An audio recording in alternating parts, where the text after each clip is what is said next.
The afternoon sun blazed over Rodeo Drive as Simone Richardson parallel parked her Audi SUV 2 blocks from Hamilton Fine Jewelry. She'd been designing custom jewelry for Hollywood's elite for 12 years, pieces that graced red carpets, magazine covers, and award show stages.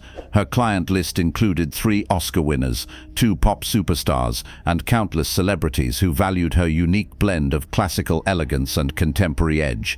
Today, Simone wasn't here for business. She was shopping for herself, specifically for a vintage piece to complement a dress she'd be wearing to next month's Met Gala. Hamilton Fine Jewelry had a reputation for carrying exquisite estate pieces, and Simone had seen a 1920s Art Deco bracelet in their online catalogue that caught her eye. She'd dressed casually, white t-shirt, fitted jeans, comfortable flats. After a morning in her studio working with metal and stones, she hadn't bothered changing. She carried her leather tote bag, the one that usually held sketch pads and design tools, but today contained her wallet and phone. Simone pushed through the heavy glass door into Hamilton Fine Jewelry. The interior was all cream marble, gilt mirrors, and hushed luxury. Soft classical music played through hidden speakers. The air smelled faintly of expensive perfume and prosperity. A young sales associate looked up from polishing a display case. Her welcoming smile faltered when she saw Simone, her eyes moving from the casual clothes to Simone's natural hair to her face, making rapid calculations about whether this customer was worth her time. Before the associate could speak, a woman emerged from the back office. She was in her early 50s, impeccably dressed in a cream silk blouse and tailored pants, with ash blonde hair styled in a perfect updo. Pearl earrings and a subtle diamond tennis bracelet completed her look. Her name tag read, Catherine Hamilton, owner. Catherine's gaze landed on Simone and her expression shifted almost imperceptibly, a tightening around the eyes, a slight downward turn of her mouth. It was subtle enough to maintain plausible deniability, but clear enough to communicate judgment. May I help you? Catherine's tone was polite but cool, the kind of politeness that felt like a barrier rather than a welcome. Simone smiled warmly. Yes, I saw a piece in your online catalogue. An Art Deco bracelet from the 1920s, platinum with emerald accents. I'd love to see it. Catherine didn't move toward any display case. That piece is quite valuable. It's from our estate collection. I understand, Simone said patiently. That's why I'm interested. May I see it? Catherine's lips pressed into a thin line. Before I pull pieces from the vault, I like to ensure we're working within a realistic budget. The bracelet you're referring to is priced at $85,000. The number was delivered like a test, designed to make Simone balk or admit she'd made a mistake coming here. Simone's smile didn't waver. That's within my range. May I see it? Catherine's expression hardened slightly. I also need to mention that we require a deposit before showing high-value estate pieces. It's store policy. $5,000 refundable if you don't make a purchase. Simone had been in enough jewelry stores to know this was not standard practice. I've never heard of a viewing deposit. Is this policy listed anywhere? It's for high-value items only, Catherine said smoothly. We've had issues in the past with people wasting our time, wanting to try on expensive pieces with no real intention to purchase. The implication was clear. Simone was being categorized as a time waster, someone who didn't belong in a store like this, someone who needed to prove her seriousness with money up front. I see, Simone said quietly. She glanced around the store. 2 other customers, both white women in expensive clothing, were being shown jewelry by attentive staff. Neither had been asked for a deposit. And do all your customers pay this viewing deposit? Catherine followed Simone's gaze and stiffened. As I said, it's for high-value estate pieces. Our staff uses discretion in determining when it's necessary. Discretion, Simone repeated. Based on what criteria? Catherine's professional mask slipped slightly. Based on my 20 years of experience in luxury retail, I can usually tell within moments whether someone is a serious buyer or simply browsing beyond their means. Simone felt the familiar sting of discrimination, that particular humiliation of being judged and found wanting based on nothing but appearance. But she kept her voice calm. And you've determined in the 2 minutes since I walked in that I'm not a serious buyer. I'm simply following store policy, Catherine replied, her tone growing defensive. If you'd like to see the bracelet, the deposit requirement stands. Otherwise, I'd be happy to show you pieces from our more accessible collection. More accessible, Simone said. You mean less expensive? I mean appropriate for a wider range of budgets, Catherine corrected, though the meaning was identical. Simone reached into her tote bag and pulled out her phone. Before I decide whether to leave or pay your deposit, let me show you something. She opened her Instagram profile, Richardson Designs, verified with a blue checkmark and 2.3 million followers. The feed was filled with photos of celebrities wearing her jewelry, red carpet events, magazine spreads, behind-the-scenes shots from her Beverly Hills studio. Simone turned the phone toward Catherine. "I'm Simone Richardson. I design custom jewelry for, well, probably half the people whose photos are on your wall back there." She swiped through recent posts. "That necklace Zendaya wore to the Oscars? Mine. The earrings Beyoncé had on at the Grammys? Mine. The custom engagement ring that Chris Hemsworth gave his wife? Also mine." Catherine's face had gone pale. She stared at the phone screen, her mouth slightly open. Simone continued, her voice still calm but now carrying an edge. "I came into your store as a customer, wanting to purchase an $85,000 bracelet, and you decided, based on looking at me for 30 seconds, that I couldn't afford it, that I needed to prove my worthiness with a deposit, that I should look at your more accessible collection instead." She put her phone away. "I design pieces that cost 5 times what that bracelet costs. I work with clients who spend 6 figures on a single commission, and I would have happily spent that money here today. But you couldn't see past your own assumptions." Catherine found her voice. "Miss Richardson, I had no idea who you were. If you had known, you would have treated me differently," Simone interrupted. "But that's exactly the problem, isn't it? You only show respect to people you recognize as worthy.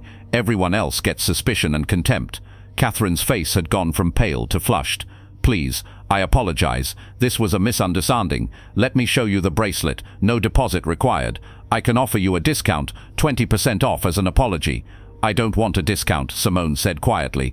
"I want to be treated like any other customer who walks through your door, but we both know that's not going to happen here."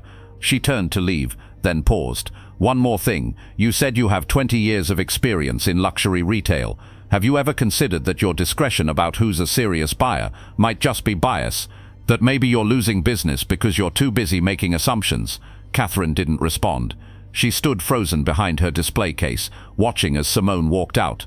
Simone sat in her car for a moment, hands gripping the steering wheel, processing what had just happened. She'd experienced discrimination before, subtle and not so subtle moments when people underestimated her or questioned her presence in elite spaces. But it never stopped stinging. She pulled out her phone and did something she rarely did. She posted about the experience in real time. Not naming the store yet, but describing what had happened. The deposit requirement. The suggestion she look at cheaper pieces. The assumption that she didn't belong. The post went up at 2:47 p.m. By 3:15 p.m., it had 10,000 likes and counting.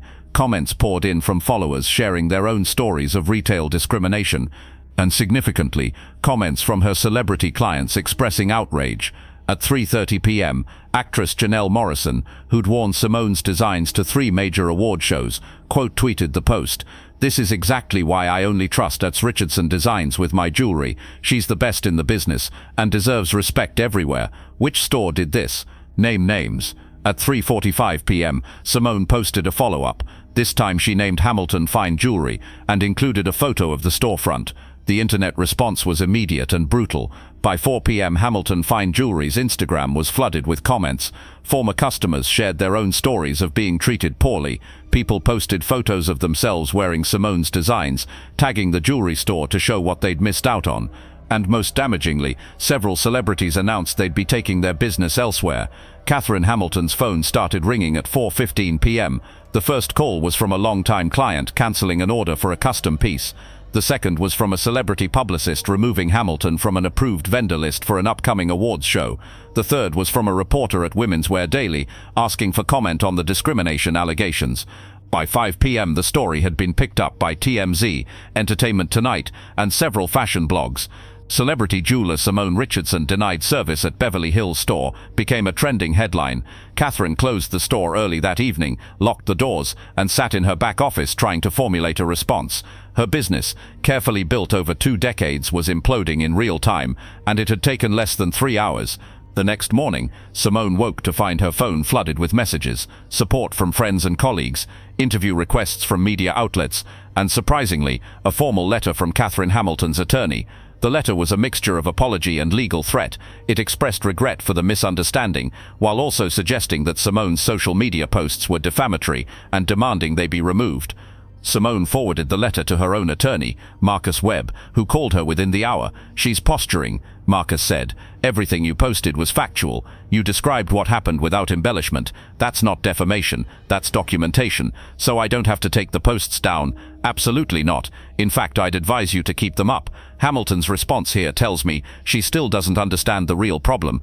She's more concerned about her reputation than about addressing her discriminatory behavior. Simone was quiet for a moment. "Marcus, this has gotten bigger than I expected. I just wanted to share what happened. Now it's national news." "Because it matters," Marcus replied. "This isn't just about one store owner being rude. This is about a pattern of behavior that affects countless people every day. You have a platform. You used it. That's powerful."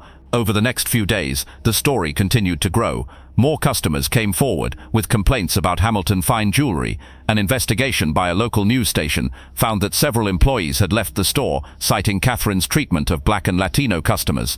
And critically, several luxury brands that had partnered with Hamilton pulled their inventory, not wanting to be associated with discrimination. Catherine Hamilton issued a public apology 5 days after the incident. It was posted on the store's Instagram and website. "I deeply regret my interaction with Ms. Richardson and any other customer who felt unwelcome at Hamilton Fine Jewelry. I am committed to doing better and have enrolled in diversity and inclusion training. I hope to earn back the community's trust." But the apology fell flat. It didn't acknowledge specific actions, it didn't explain what would change, and it came only after significant business losses, not from genuine understanding. Simone didn't respond publicly to the apology. She simply continued her work, designing pieces for clients who valued her talent and treated her with respect. 3 months after the incident, Hamilton Fine Jewelry closed its Rodeo Drive location. Catherine Hamilton issued a statement blaming unfair social media attacks and cancel culture for the closure, never fully accepting responsibility for her own behavior. The storefront sat empty for 2 months before new tenants moved in, a gallery featuring Black artists. Simone was invited to the opening and donated one of her pieces to the inaugural exhibition. Standing in the space that had once been Hamilton Fine Jewelry, now transformed into something welcoming and inclusive, Simone felt a sense of closure. A reporter approached her during the opening. "Miss Richardson, how do you feel being back in this space?" Simone looked around the gallery, at the art on the walls, at the diverse crowd celebrating creativity and talent. "I feel like this is what this space should have been all along, somewhere that celebrates excellence without judgment, somewhere that sees potential instead of making assumptions." "Do you think Catherine Hamilton learned anything from this experience?" Simone considered the question carefully. "I hope so, but whether she did or not isn't really the point. The point is that other business owners saw what happened when discrimination has consequences, that customers won't stay silent anymore, that social media gives voice to people who used to have to just accept mistreatment. Some people say what happened to her was too harsh, that she lost her business over one mistake." Simone's expression remained calm, but her eyes hardened slightly. "It wasn't one mistake, it was one time she got caught. There were years of other customers who walked out of that store feeling exactly like I did. The only difference is I had a platform to talk about it." She paused, then added, "And losing her business wasn't a punishment I imposed, it was a consequence of her own choices. Customers chose not to support a store that discriminated. That's not cancel culture, that's accountability." 1 year after the incident, Simone opened her first retail boutique in West Hollywood. Unlike traditional jewelry stores, her space was designed to be welcoming and accessible. Comfortable seating, natural lighting, staff trained specifically on creating inclusive customer experiences. The grand opening drew hundreds of people, including many of her celebrity clients who came to show support. But Simone was most proud of the everyday customers who came in, people who'd never felt comfortable in traditional luxury jewelry stores, but felt welcomed in hers. Late in the afternoon, as the opening celebration wound down, a woman approached Simone hesitantly. She was young, maybe mid-20s, dressed casually in jeans and a hoodie. "Miss Richardson, I just wanted to say thank you." Simone smiled. "For what you did last year, for speaking up. I'm a grad student, and I've always loved jewelry, but I've never felt comfortable going into nice stores. I always felt like they were judging me, like I didn't belong.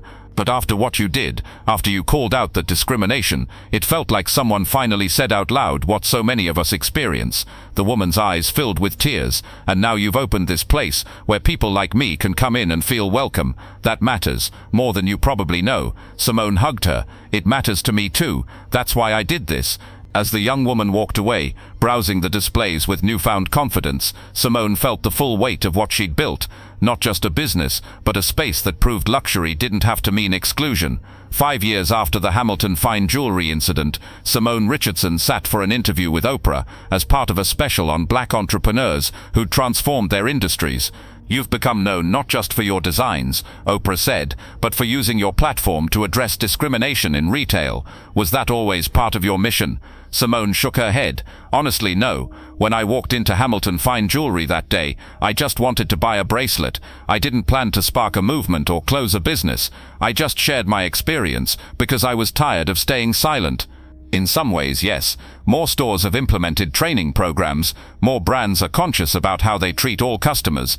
But the work isn't done. Discrimination still happens. It's just become more subtle, more careful. Oprah leaned forward. "What do you say to people who think what happened to Catherine Hamilton was too harsh? That she lost everything over one incident?" Simone's response was measured. "I say that she didn't lose everything over one incident. She lost her business because of a pattern of discrimination that was finally exposed.